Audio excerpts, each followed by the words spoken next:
morning. It's an honor for me to present what we have been working on today. But first of all, my name is Junita Halim, and I'm an ICESTA student. I'm from Department of Material and Metallurgical Engineering. So without any further ado, let's get started. The title of my presentation today is Material and Electrochemical Characteristics of Carbon-Coated PTCrCO alloy, nitrogen-doped carbon for proton exchange membrane fuel cell catalyst. We go to next page. Research background. Lately, we often see on the news that many countries are starting to have an energy crisis. That was pretty sad, but the most important question is how long will we continue rely on fossil energy? How long?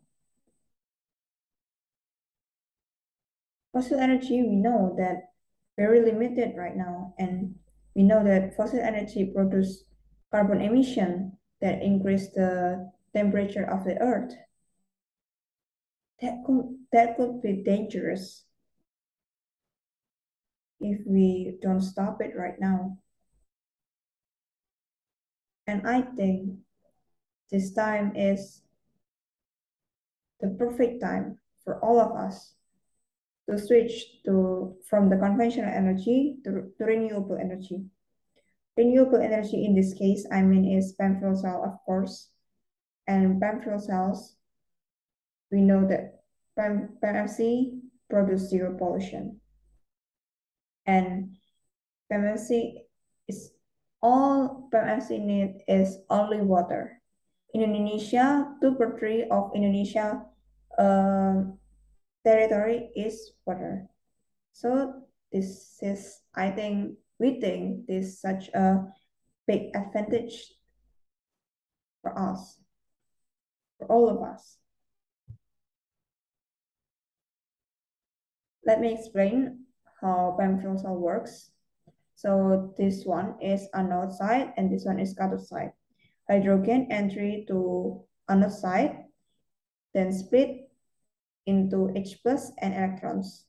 H plus transfer through the membrane. The yellow one is the membrane through the cathode side, while the electrons go through the circuit. H2 will be reacted with O2 oxygen. Oxygen will be reduced, and the reduced oxygen will be reacted with H plus itself. Then it becomes the H2 as the output gas. Yeah, H2O, H2O as the output gas. And the PTC, this one is PTC. PTC is the conventional catalyst for PEM fuel cell. Yeah, commercial catalyst. PTC also still have several shortcomings, but here we are with the solution. In this case, we use activated carbon. Why activated carbon? Because activated carbon is cheaper than CNT. Generally, PEMFC use CNT, but CNT is very expensive, so we use activated carbon or AC as the alternative. And AC has big surface area, but also at the same time, AC has low conductivity. So that's why we need PANI. PANI is polyaniline. Yeah, polyaniline. Polyaniline that can increase the conductivity of AC itself. So AC, the first layer is PANI, and the second layer is PTCrCO, which is the catalyst we use in here, and the third is PANI again. Why we choose PTCrCO as catalyst?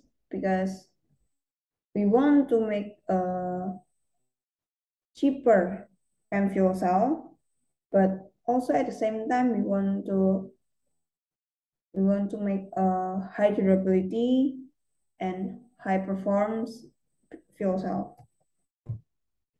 Formulation of the problem. How does the addition of activated carbon doping PANI affect the morphology of the AC PANI PTCrCO PANI catalyst? How does the addition of activated carbon doping polyaniline affect the electrochemical performance of the AC PANI PTCrCO PANI catalyst? Research purposes: analyzing the effect of the addition of activated carbon doping polyaniline on the morphology of the AC PANI PTCrCO PANI catalyst. The second is analyzing the effect of the addition of activated carbon doping polyaniline on the electrochemical performance of the AC PANI PTCrCO PANI catalyst. Literature review, MFC, of course, yeah. In the anode side, there's chemical reaction where 2H2 become 4H plus and 4 electrons. In the cathode side, of O2 or oxygen and 4H plus and 4 electrons become to H2O. And this picture illustrates a single cell. From outside to inside, a single cell need to contain all of this. So single cell is contained from membrane, catalyst, gas diffusion layer, gasket, capital plate, and it becomes one stack like this picture when the single cell put together. It will be like this. Next, catalyst. What I want to say in this page is PT and PT is the most promising cathode catalyst so far. So far, right. For the PEM fuel cell, the most promising. That's why we still use PT for the catalyst. Activated carbon doping nitrogen. Activated carbon, we can see, have big pores, and we hope that doping nitrogen from the polyaniline can fill the pores. That the catalyst can write on the top of the activated carbon itself. Previous research, you can see in this table. Research method.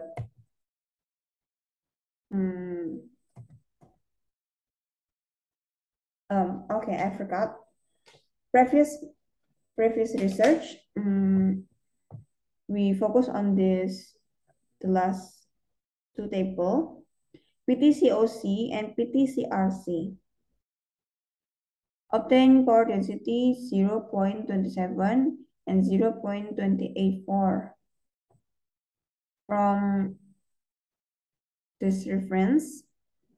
That's why the reason why we want to combine the Cr and Co to get the maximum result. Okay, we go to research method.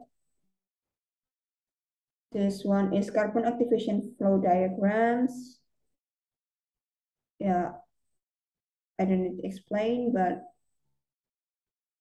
yeah, this is the flow diagrams. And this is for the catalyst synthesis flow diagrams. So the carbon must be activated first. Then we synthesize the catalyst PT, Cr, and Co. test plan, we do several tests. AC and AC PANI, we do same thing. PET, SEM, XRT, FTR, FTIR, FTIR. Well, AC PANI, PTCRCO PANI, or the final product is SEM, XRT, CV, LSV. That's don't need PET or FTR. Carbon characteristics, XRT. Based on the XRT test, it shows that all peak samples of the carbon are suitable. The carbon peak observed at 2 theta was around 27 degrees. Another peak prepared at 2 theta equals to 43 degree point 44. SEM test. This one is picture 5,000 SEM. This one is 50,000 SEM. This one AC, NAC1, NAC2, NAC3, AC, NAC1, NAC2, NAC3, APCD, and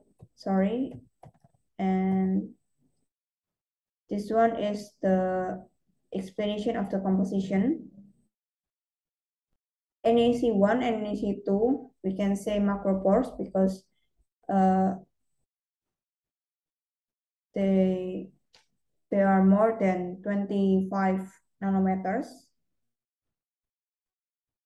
While the AC and NAC3, we cannot see the pores, so cannot calculate it. PET tests show that NAC3 has the highest surface area among 4 samples, with 1,400 blah blah blah, the highest. And this one is graphic for FTIR test. We move to catalyst characteristics, XRT. From the XRT test shows that all peak samples from platinum are suitable. The platinum peak observed at 2 theta is around 40 degrees. The other two peaks appear at 2 theta equals to 46 degrees and 48 degrees. This one is the picture of SEM test. This one is AC, NAC1, NAC2, NAC3 with 5,000 times SEM. Catalyst electrochemical performance. CV test. The platinum peak is covered by the capacitance of activated carbon, which has low crystallinity or amorphous. LSV. From this data, we can make the conclusion that NAC3 has the highest value among 4 samples. I mean, among AC, NAC1, NAC2, and NAC3, NAC3 is the highest value. When we see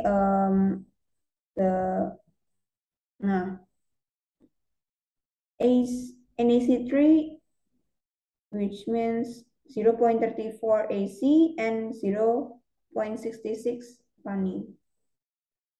We see that the more addition of PANI, the more high surface area, more high value. Conclusion and recommendation.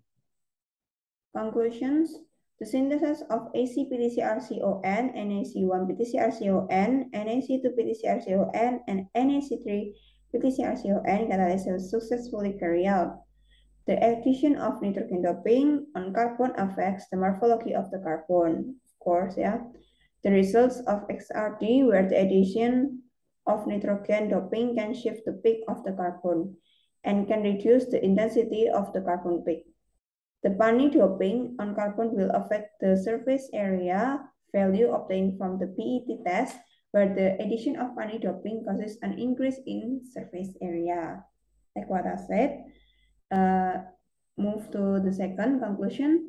The performance of the NEC3 PTCRCO electrocatalyst obtained the highest initial potential at 1 milliampere per centimeter square of 0.997 volt compared to the other 4 samples.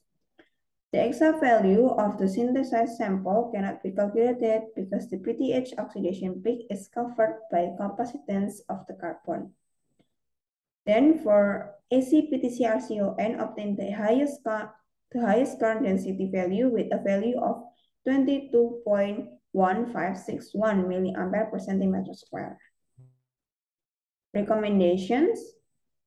First, perform TEM testing to determine the nanometer morphology of the catalyst and determine the dispersion of metal alloys on activated carbon. Second, conducting XPS testing to determine the effect of nitrogen doping in more detail. Third, look for standardized tests for cyclic voltammetry. That's all from me. Thank you for your attention.